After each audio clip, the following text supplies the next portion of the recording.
Hello friends, welcome to asked recipes. இன்றைக்கி நம்ம சேனலில் ஒரு சூப்பரான எறா தொக்கு தான் எப்படி செய்யுதுன்னு பார்க்க போகிறோம். வாங்க ரெசிபிக்குள்ளே போகலாம். கடாயில் 3 ஸ்பூன் எண்ணெய் சேர்த்துக்கோங்க. எண்ணெய் கொஞ்சம் தாராளமாக சேர்க்கணும்.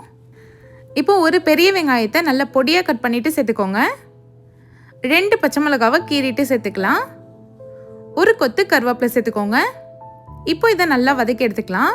நீங்கள் எப்போ எறா தொக்கு செஞ்சாலும் வெங்காயத்தை நல்லா வதக்கி எடுத்துக்கோங்க. அப்போ தான் டேஸ்ட் நல்லாயிருக்கும். இப்போ ஒரு 5 பல் பூண்டு, ஒரு துண்டு இஞ்சி, ஒரு ஸ்பூன் சோம்பை நான் நல்லா அரைச்சி எடுத்துருக்கேன். அது இதோடு சேர்த்துக்கலாம். இந்த மாதிரி தட்டிட்டு சேர்க்குறப்போ நமக்கு நல்ல ஒரு ஃப்ளேவர் கிடைக்கும். இப்போ இதை நல்லா வதக்கியாச்சு. 2 மீடியம் சைஸ் தக்காளியை பொடியாக கட் பண்ணிவிட்டு சேர்த்துக்கோங்க.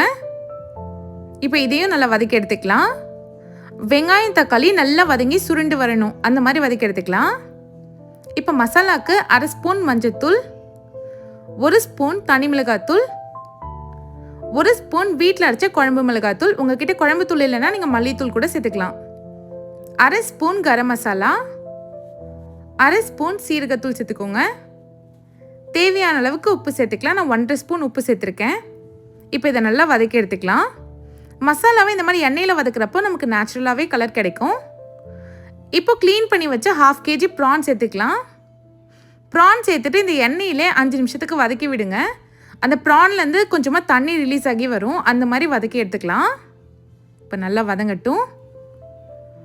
இறாலேருந்து நல்லா எண்ணெய் பிரிஞ்சு வந்துடுச்சு. இதில் ஒரு 1/4 கப் மட்டும் தண்ணி சேர்த்துக்கோங்க. ரொம்ப சேர்க்காதீங்க, அப்புறம் தொக்கு மாதிரி இல்லாமல் குழம்பு மாதிரி ஆகிடும்.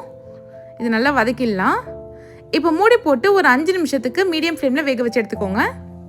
அவ்வளோதான், நல்லா சூப்பரான எறா தொக்கு ரெடி ஆயிடுச்சு. இந்த எறா தொக்கை நீங்கள் இட்லி, தோசை, சாதம்னு எல்லாத்துக்கும் தொட்டு சாப்பிட்லாம். டேஸ்ட் ரொம்பவே நல்லாயிருக்கும்.